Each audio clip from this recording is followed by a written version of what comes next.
ওই মার্কেটেও কথা বলেছি।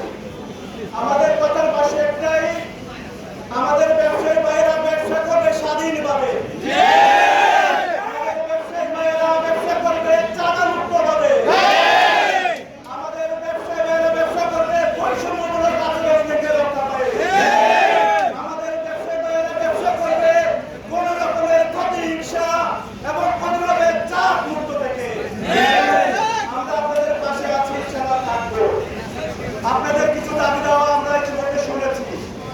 সেই দাবি দেওয়াগুলো আমরা সমিতির দায়িত্বশীল যারা আছেন তাদের কাছে উপস্থাপন করেছি যে বিগত স্বৈরাচারী সরকার এই মার্কেট থেকে অনেক ধরনের এসেছিল, চাঁদা নিয়েছে, অনেক ধরনের এখানে ব্যবসায়ীদের হয়রানি করেছে, দখলবাজি করেছে, পুলিশ দিয়ে হয়রানি করেছে, জেলে নিয়েছে, গ্রেফতার করেছে, মামলা হামলা দিয়ে মারধর করেছে। আমরা সেটার অবসান চাই। আমরা চাই আওয়ামী সরকার যেভাবে জুলুম করেছে সকল জুলুম এখান থেকে দূর হয়ে যাবে।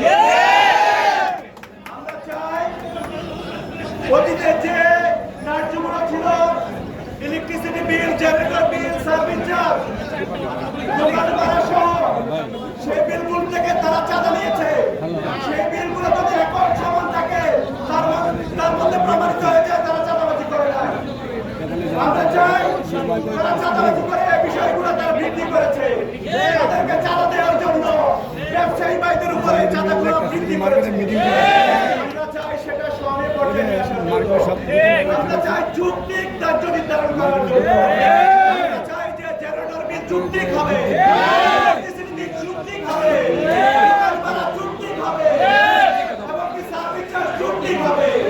এখান থেকে এক টাকাও কোনো চাঁদাবাজের পকেটে যাবে না। আমরা ব্যবসায়ীদের সাথে কথা বলেছি, সমিতির সাথে কথা বলেছি, তাদেরকে একটা কথা জিজ্ঞেস করেছি আমি যে আপনারা যে টাকাটা এখন নিচ্ছেন আপনাকে বেশি নিচ্ছেন না কম নিচ্ছেন? বলছে একটু বেশি যাচ্ছে। সেটা কি কমানো সম্ভব? অবশ্যই তারা বলছে সম্ভব।